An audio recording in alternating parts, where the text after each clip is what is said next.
የተስማሙበትና ያጸደቁት የፈረሙበት ጉዳይ መውሊድ ሊያጣላ አይገባም። የሚያከብር ያክብር፣ አላከብርም ያለም አያክብር።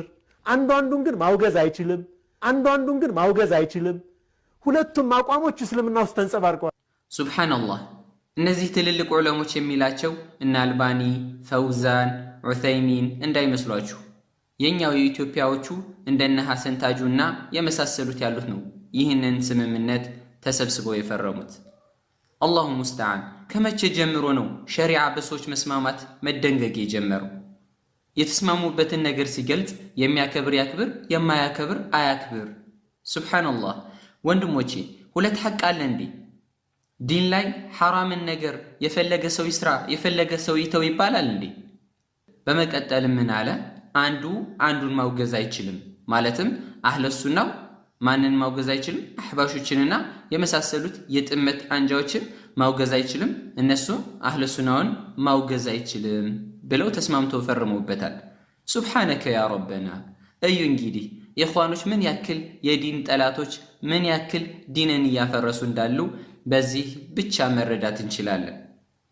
እነሱ ራሳቸው ይህንን ባጢል ማስጠንቀቅ ከብዷቸው ሌላው ሱኒ ይህ መውሊድ ጥመት መሆኑን እንዳያብራራ አንዱ የአንዱን ጥፋት እንዳያወግዝ ብለው ተስማምተው ተፈራርመዋል። ይህ ግልጽ የሆነ የኢኽዋነል ሙፍሲዲን አካሄድ ነው። ኢኽዋኖች ምን ይላሉ?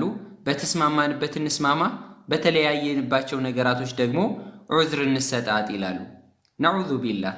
ይህ አካሄድ ትክክለኛ የረሱል ሰለላሁ ዐለይሂ ወሰለምና የሶሐቦችን አካሄድ የሚጻረር ነው። ምክንያቱም ረሱል ሰለላሁ ዐለይሂ ወሰለምና ሶሐቦች ዳዕዋ ሲያደርጉ በተለያየንበት ጉዳይ ላይ ችግር የለም እያሉ አላለፉ። በል ረሱል ሰለላሁ ዐለይሂ ወሰለምና ሶሐቦች ሲያደርጉት የነበረ ሐቅን ግልጽ በማድረግ ባጢልን እስከነ አህሎቹ ማንኮታኮት ነበር። እኛም የእሳቸውን ፈለግ ተከትለን በሐቅ ላይ ጸንተን ባጢልን ማንኮታኮት ሲገባን ለስልጣን ለብር ብለን አስፈለ ሳፊሊን መውረድ እጅግ በጣም ነውርና እፍረት ነው።